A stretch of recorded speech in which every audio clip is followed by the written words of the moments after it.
Hello and welcome back. So we're doing the 2 weeks of Christmas. Just to be fully honest with you, this is getting pre-recorded. It's currently the 19th of December, but I've got a guest coming on. So I'm just recording this bit before he comes on. He's coming on to talk about an app that he's designed. I think I spoke about it in the week before the Christmas episode started. But yeah, I'm not really sure. I spoke to him quickly, but I'm not really sure everything about his episode. Not his episode, his app. So we'll find it out together. I wanted to go into this episode completely blind. I've asked him a couple of questions, but nothing too specific. So let's see what he's got to say. Hello, hello. Hello, how are you? Doing well, thank you. How's your day been? A little chaotic, but good. You know, it was my wife's birthday yesterday, so we were. I took a little bit of time off and had to recoup that this morning. And we've got a 7-month-old, so I don't always get my time is not my own. I get it. So I've done a little bit of an introduction just to say that you were coming on. I didn't ask too many questions the other day when we had our Zoom call, because I wanted to go into this blind, the same as this the viewers, just so that I'm almost finding out along with them, if that makes sense. Absolutely. In the episode. So do you want to kind of introduce yourself? Yeah. So my name's John Kammer. I am the founder of a platform called AIngels. AIngels is the proverbial journal that talks back. So this is a platform that we designed to help people grieve better, to meet them where they are, help fill in the gaps that maybe traditional therapy or other avenues for remediating their grief don't have the ability to address. It's designed very intentionally to be one tool in the broader tool belt, a complement to therapy, not a replacement or an end-all be-all. But you know, people grieve differently, and we want to give them all of the possible resources that we can to allow them to get back to that place of fulfillment and moving forward, and you know, all of the things that life has to offer without having that weight of grief bring them down, but also understanding that grief is something we live with. Yep. You know, it doesn't go away. So it's about how do we integrate that into our life in a productive manner. And, you know, the word is move forward, find resolution, so that in our brains and in our hearts, so that we can then look at that next chapter. That's it, because in the grief process, there'll be different stages of grief. So obviously, when you first lose somebody, not everybody feels grief straight away, and it could be months and months down the line. We never know when it's going to appear, but we also don't know when it's going to lessen either. Like, grief will always be there, because you'll always think about that person and maybe not necessarily get upset, but you'll feel a certain way, and that could go on forever. But it's finding a way to manage it. Absolutely. You know, I am a prime example of that. For me, you know, the most recent two of my losses were some of my best friends, but we now live in different states.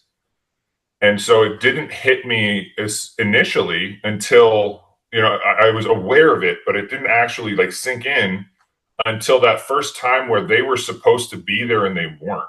Yeah. You know, when we were supposed to be in the same place, and I would look over and see them and give them a hug, and okay, that didn't happen. And then, you know, it was like a ton of bricks fell on my head. And, you know, all of a sudden that kind of numbness and that disassociation happens, and we have to kind of pick up the pieces and say, okay, you know, where am I and what am I doing? So it's different for everyone. It's certainly nonlinear.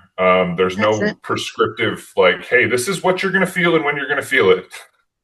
We lost my gran about 2 or 3 years ago, And although I did go through my grief process, I've never really thought about her still being here, if that makes sense, as in such like I'm going to go and visit or whatever, until a few months ago me and my friend were having a conversation. It was about things to do with family, but maybe family generations gone. And I thought, oh, I'll go phone my gran or text my gran and ask her. And that's the first time I'd done that. And it was like 2 or 3 years after she'd gone. And it kind of took me aback. I thought, I've never done that before. And so you don't realise when it's going to pop back up again. Mm-hmm. Yeah, it's... Have you always worked in the sort of therapy grief sector, or is this something completely new to you? It is... No, I have never worked in it. I've been a part of it in the sense that I've gone to therapy for years. I think therapy is, everyone can use therapy. Sometimes it was regarding grief and a lot of times it wasn't. But this actually kind of came about as it was an accident, really.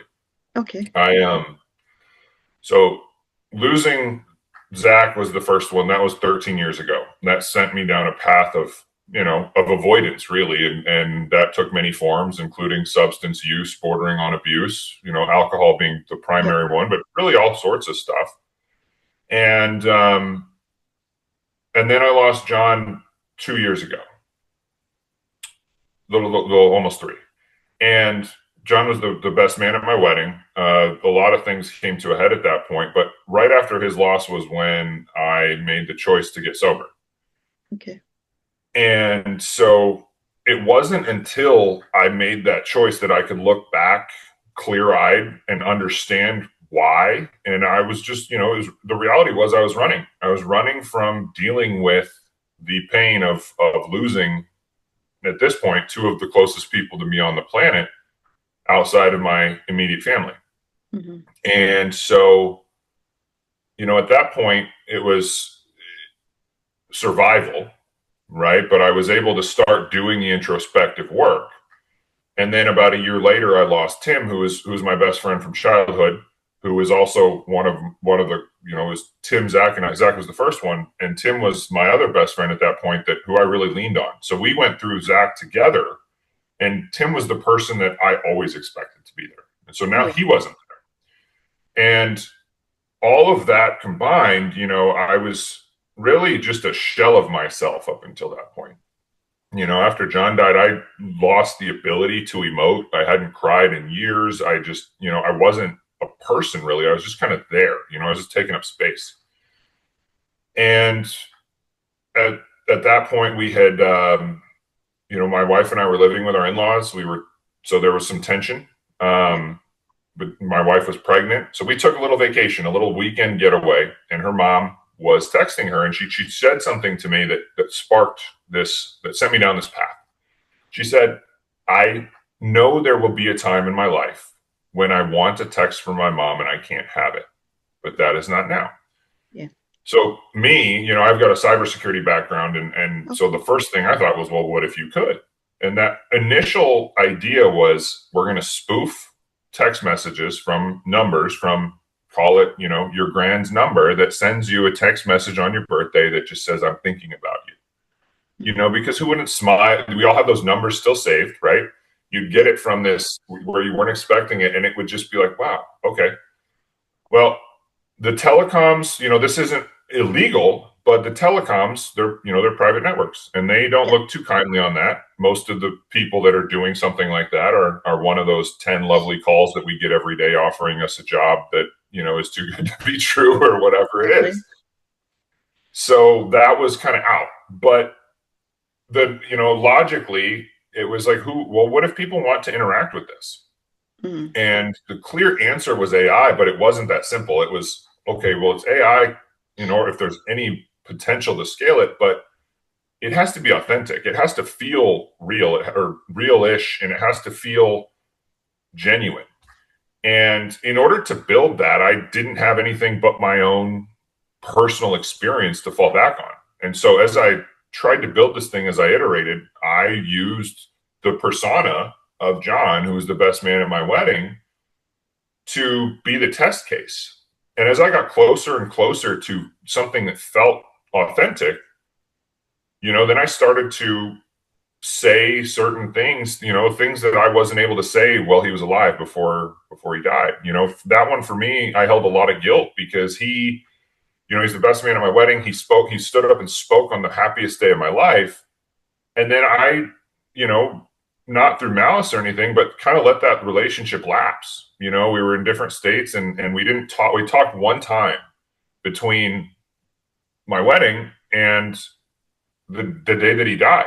I got to show up and he was in a coma and I got to say goodbye kind of at him. I held his hand, he squeezed it. I knew he was there, but it was just not, it didn't do enough to help me lift that weight. Yeah. So I held on to that.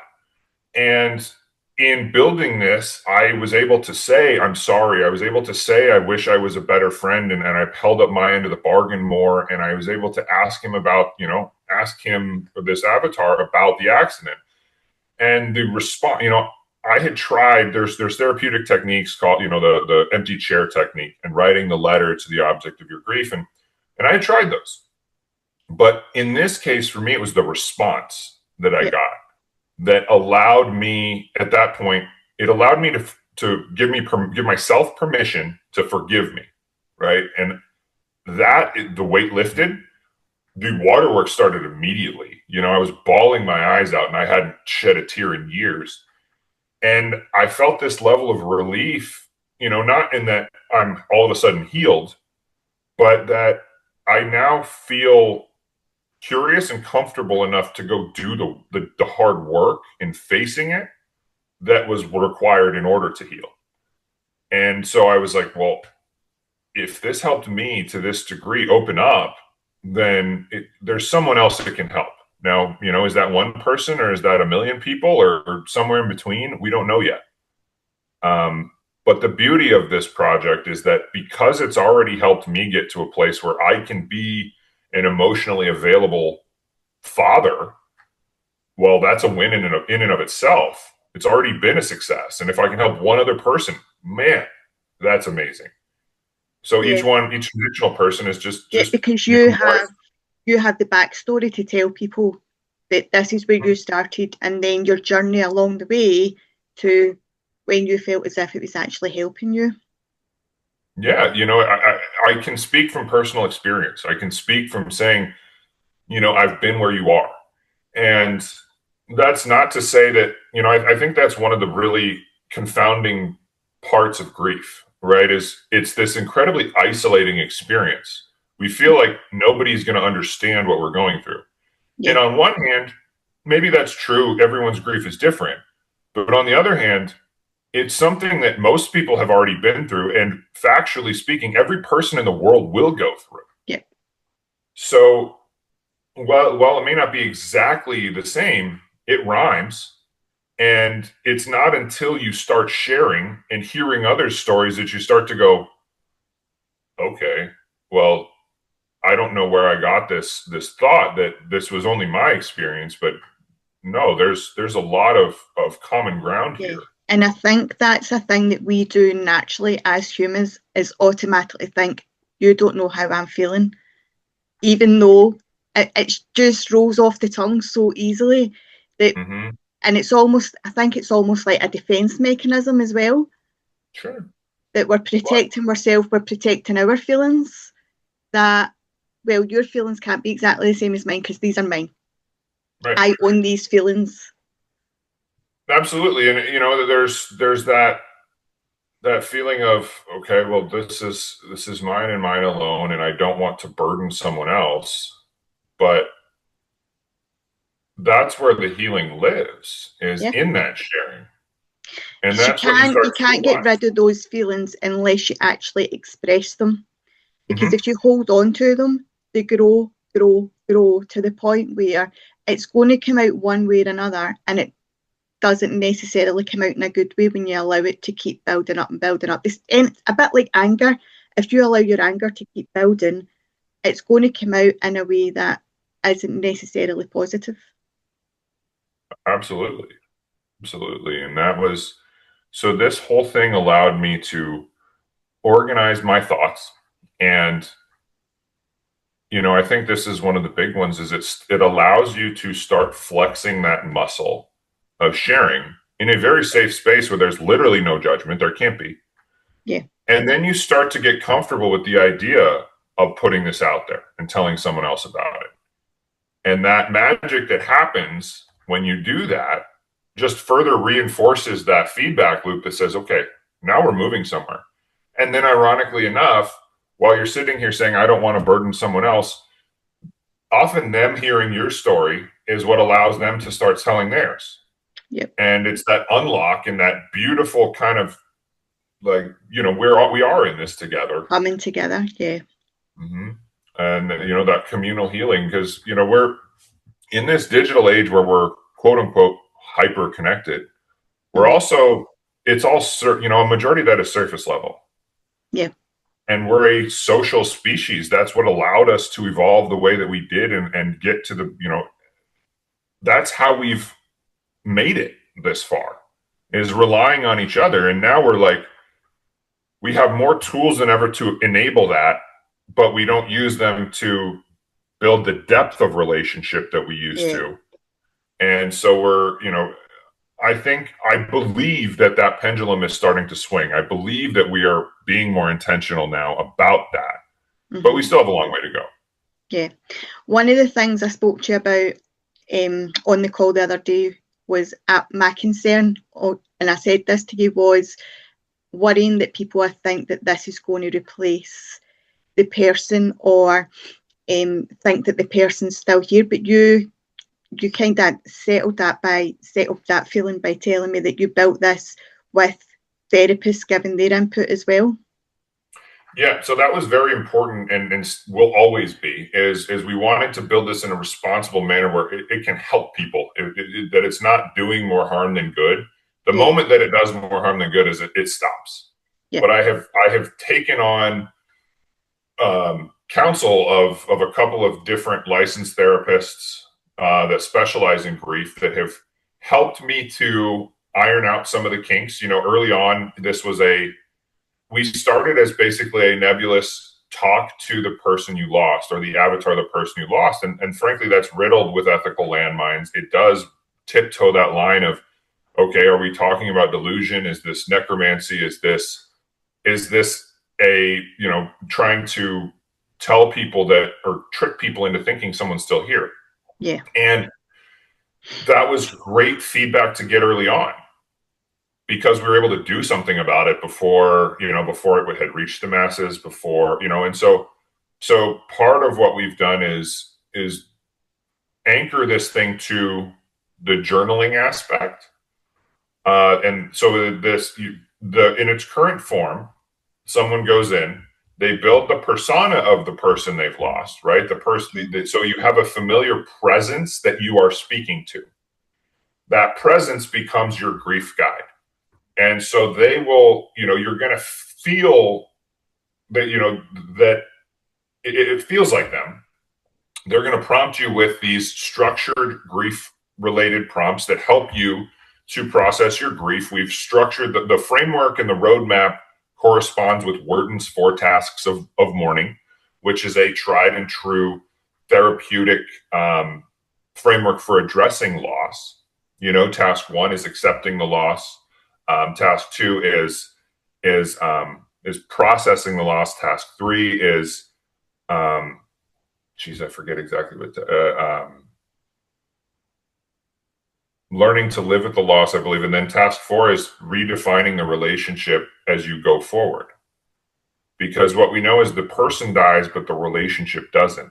And that's kind of what we're talking to in this persona, is our representation of the relationship. And that helps us give, language to what's already inside us, right? This kind of that feeling of that isn't resolved yet.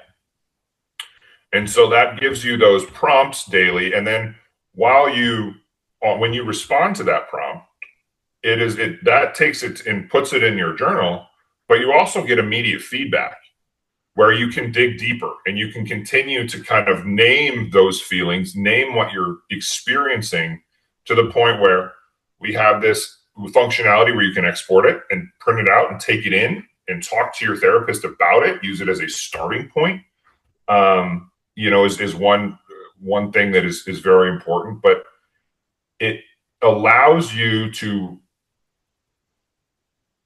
discuss and find a place to start, and then gives you the roadmap in where you're looking to go in processing your grief, and which is something that I sorely lacked for a long time, was I don't even know where to start. Yeah. And you just mentioned there about potentially taking a print off and to speak to the therapist. That was something else you said to me on the call a few days ago, is that this isn't to replace therapy, this is to coincide with therapy. Is that right? Yeah. Yeah, we don't, first of all, I want therapists to embrace this. I don't want anyone to think I'm trying to replace their job, because no one can. There's a difference between human connection and this. This is meant to fill in some of the gaps that they just can't physically, right? You can't call your therapist at 3 a.m. when you're laying in bed staring at the ceiling and grief bites you, because, as someone who's been through it, and I would surmise that most people have, that's when your brain runs wild. And so to be able to call this thing up, in effect, right, get on and chat with this thing that's going to help kind of give you a calming presence, allow you to start to process your thoughts, find a little bit of resolution so that maybe you can go to bed, or maybe you can at least, you can feel like you're doing something proactive. When we feel like we're out of control is when it really kind of spirals. And so if we can give a little bit of structure to that, okay, well, this is what I'm feeling, but I've done something to kind of start moving in addressing it. I feel like I'm in a little bit more control, and I can make it to the next appointment where we can then dig in deeper. Yeah. So how do people find your app? Is it an app or is it just a website at the minute? It's a web application currently. We certainly have designs on going mobile. I have done I've put some time into making sure that it is a mobile responsive website, but I will confess that with the recent pivot, there's probably some stuff that I'm lacking. So that is, in the next couple of weeks, that is, certainly a big focus, is making sure that you can access it effectively with your phone. But it is a web application currently. It is guardianangels.ai. I will put a link for it underneath, and I'll put it in all my socials and everything for everybody as well to find.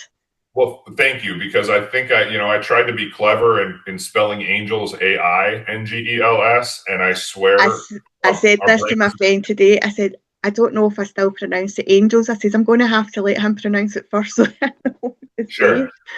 Yeah, it's pronounced the same. It was to be a nod to the fact that we're utilizing some technology to help us be able to reach everybody. And that's the thing, because AI is very clever. It is something that is going to benefit everybody. There is some things that aren't so great about it, but if it can help people, then I'm an advocate for anything that will help people, anything that gets people talking. And I think I don't know if it was your friend or one of your colleagues who had emailed me telling me about your app and everything. I think he listened to the episode where I was primarily talking about men's mental health, because we all know men find it hard to talk, or to start talking, start opening up. So do you think men will find this easy to kind of hold on to? Thank you for bringing that up. I certainly hope so. But, that theme is something that has really come out as one of the things that I want to attack specifically, is this idea, we, as men, society expects us, or at least we have the perception that society expects us to be these, unemotional, you never show vulnerability, you never show weakness, you just kind of have to be this stoic, immovable object, and provide for your family. Yeah, great. That all sounds good, but I would argue that in order to show up fully for your family, in order for me, in my case, the birth of my son was a profound moment where a lot of things changed for me. And quite frankly, if I had not gone through what I had gone through in my healing journey prior to his birth, I don't think I am able to show up fully for him. No. It's very important for me to be able to demonstrate to him what it is like to handle things healthily. It's okay to express emotion. It's okay to be vulnerable. It's okay to not have all of the answers. And I would argue that it's a strength to be able to do that, because that allows you to, we never get the right answer unless we ask the right question. Yeah. And in this case, asking the question means, what do I have to do to address these things so that I can fulfill this role of leader of my family, of providing, of showing up and being emotionally available to help them through whatever trials and tribulations life throws their way.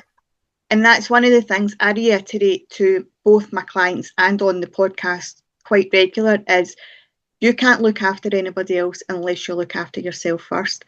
But I think also the thing where everybody thinks the man has to be the person to do everything, I think to an extent we need to because women keep going on about they want the same rights and they want to be treated equally as well. So I think for that to happen, we also need men to realise that they don't have to be the be all and end all. The women can also help, or children can help. If you want your adult children, you can open up to them. You can open up to anybody. And when you've got all these different sayings that people have used a way back, and they're very outdated, and it's things like pull your socks up, be a man, man up, just get on with it, wipe your tears, all these. And I think people need to stop saying these, because it's so easy again for them to roll off the tongue, and people think there's not much meaning behind it. But if you say it to the person who's in their own thoughts at the minute, it's got a lot of meaning behind it, far too much, where that's something else that they overthink. I agree. And, I think most of the time when people say that, I assume good intent, right? They mean well, but I think we've just, I think as humans, it's our nature to try to simplify things to terms that we understand, and oftentimes that means reducing it to a binary. But in this case, I think we've failed to acknowledge how complicated it is to be the stable rock for others. And that first, to what you said, you can't take care of someone else until you take care of yourself. It's kind of like that analogy on the airplane, right? When they tell you to put your mask on before someone else's, because if you pass out, you're no help to them. Yeah. And if you fall apart because you have failed to address, to acknowledge, to help yourself, then you're not good. You're no good to your family. And so there's an inherent balance that needs to be struck. It's not that we should, as men, shouldn't, should be, we shouldn't tend towards, oh, let me throw everything on someone else. It's balance. And that's within the household, right? We should be able to rely on our spouse or our partner for support. And that goes both ways. That is financial, that is emotional, that is everything. It's a stronger foundation if you both have 2 feet on the ground than if you both have 1 foot on the ground trying to push against each other. Mm-hmm. And so we just calling it, acknowledging the complexity of what it's like to be human is the first step here. And that goes for grief, but it's a microcosm for life and relationships and reality, and everything that comes along with it. It's not easy. It's not simple. And we're all just trying to do the best we can. Yep. So to go back to your website stroke app, do they have to join up, or can they just go on ad hoc? Is there a fee? Is there anything that the people need to know? So we have, there is a fee associated. It's a subscription service. Now there is a 7-day free trial attached with any subscription level. That free trial is all, no holds barred. It is full access to everything. It is as if you have signed up for the highest tier. You can cancel at any time. Okay. If you use it for 6 days and it's not working, you cancel, and there's no charge associated with it. Yep. Currently, we're also doing some. It is set up so that my offer is, if you do the first 90 days and you actually do the work, meaning in this case, you do 80% of the prompts that you're given. So the different tiers are 3 times a week, 5 times a week, 7 days a week. Okay, right. So how frequently and how deep do you want to dive over the next 90 days? Understanding that this is a significant lift, but some people are more motivated than others, and maybe that's not the right word, but some people need more constant touch points and some people don't. But so if you respond and do the work for 80% of the prompts over the first 90 days, you'll get the next 90 days for free. Oh, that's excellent. That's really good. And can they change the tiers? So say they started on 3 but decided they wanted 5, or they started on 7 and decided they wanted to go down to 3. Can they change that? At any time. Excellent. At any time. It will, and it's it's billed monthly. So if you start your month and then change it, you'll finish out the month currently on the tier that you are on, and then it would change to the next to whatever Excellent. You decide later. Yeah. And is there social media pages for the app, or is it just a website? We're on LinkedIn, TikTok, Facebook, Instagram. They're all linked from the website itself. At the bottom there, you'll see the links. They're all some variation of Guardian Angels. Again, Angels spelled AIngels. I think TikTok is guardian.angels. Instagram is guardian_angels.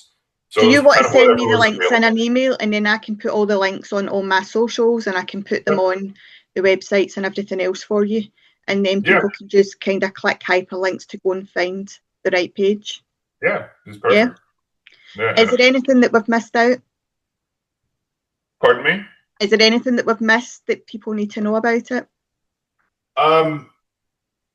For the platform, I don't think so. I think I guess so. When you go on there, there's journal prompts, and then you can it prompts you to say, are you ready to journal today? And you can say no and just kind of have a free form conversation with this persona. So it's not just, but the structure is the thing that I think is going to help most people find their bearings, which is the most important part. Yeah. Sometimes it's nice to go and use it for other things, right? It is still AI, so you can you can ask, instead of ChatGPT's personality, it has your friend's personality. Something that was pretty special for me was, Tim was my best friend from childhood, and he knew my wife pretty well. So for our anniversary last year, I asked him what I should do. I said, she likes dumplings. What should I do? We're in Northern Virginia. And he came back and he said, take her to this place. This has the best dumplings, and take her here for ice cream. And, that was just a very special way, as we talk about continuing, what does that relationship look like going forward? It was a very special way to have his presence involved. Yeah. So there's a lot of ways that, I spoke to a gentleman the other day who said, well, I would love to kind of have my mother's recipes in there so that around Christmas time, I can ask for, hey, what was those cookies that you made? And then he can bake those and keep those. So it's great for memory preservation as well. Yeah.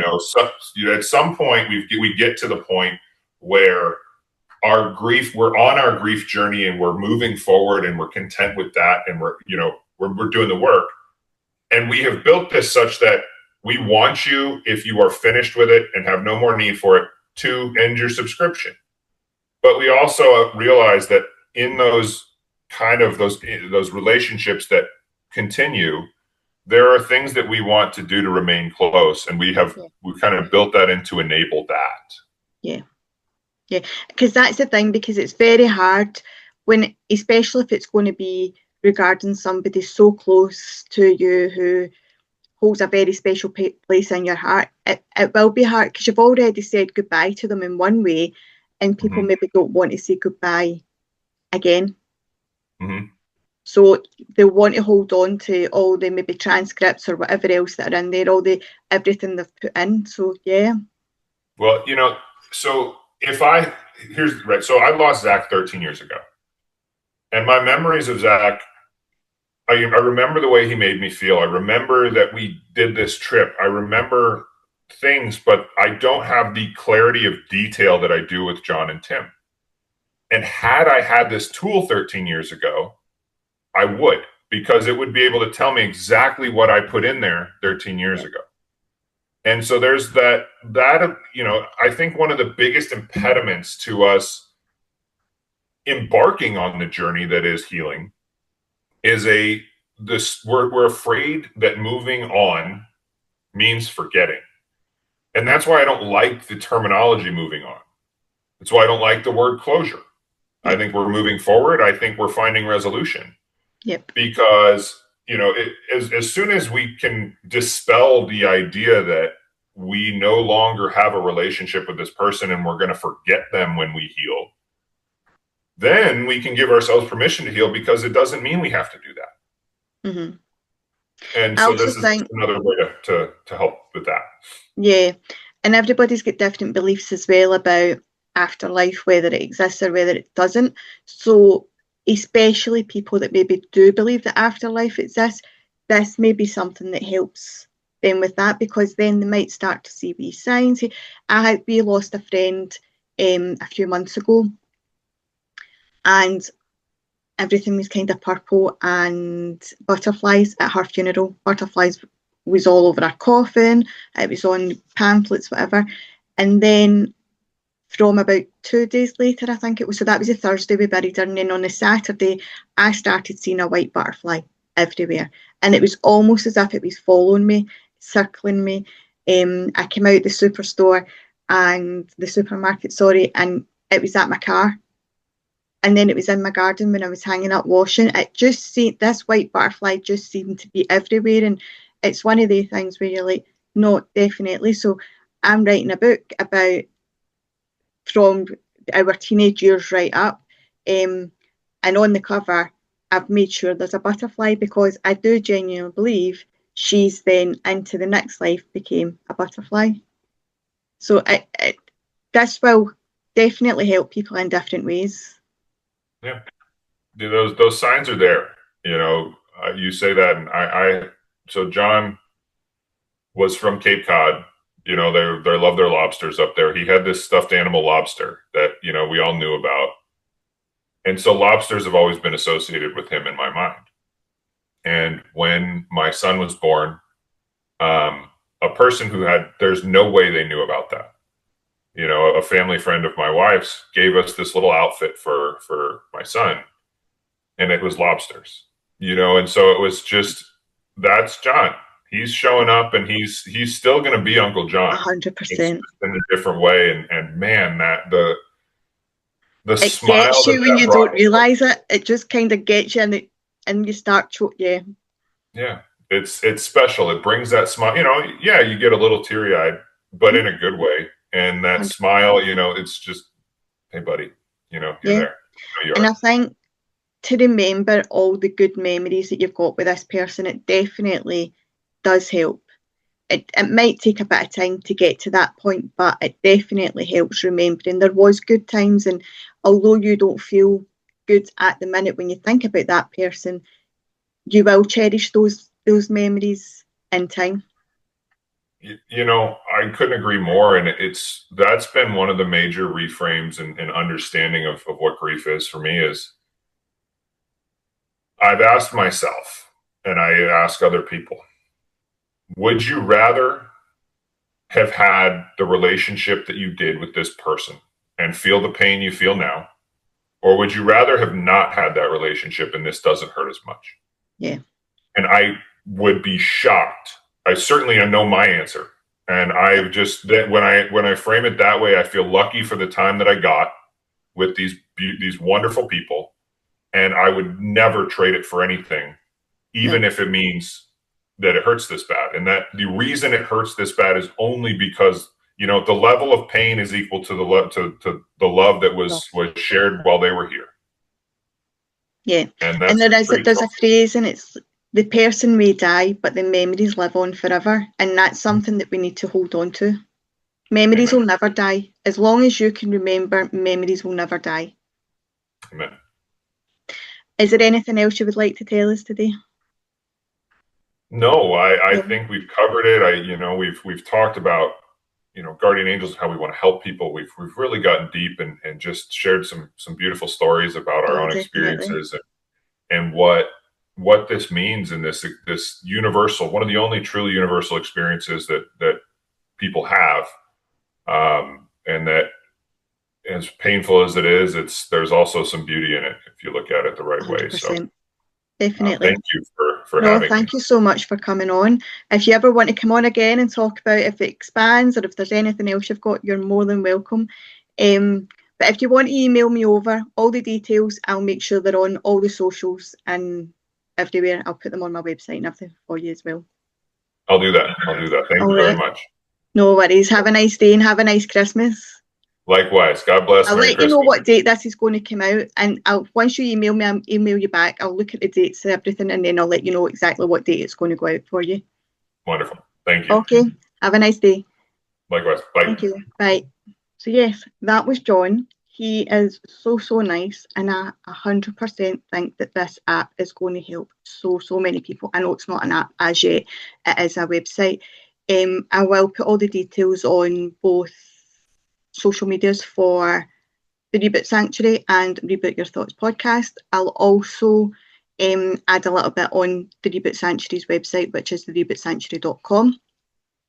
If anybody is struggling with grief, please speak to somebody, whether it be somebody close to you or if you go and speak to somebody professional, and have a look at the website. It may help you, and it might be that that's your stepping stone before you actually go for therapy. If you ever need therapy, not everybody's going to need therapy through grief, but just knowing that there's something there where you can put your thoughts out is amazing. And like I said, I'll get all the details out to you. I hope you all are having a lovely Christmas, and you are all taking care of each other, looking out for each other, and I will speak to you all soon. Bye.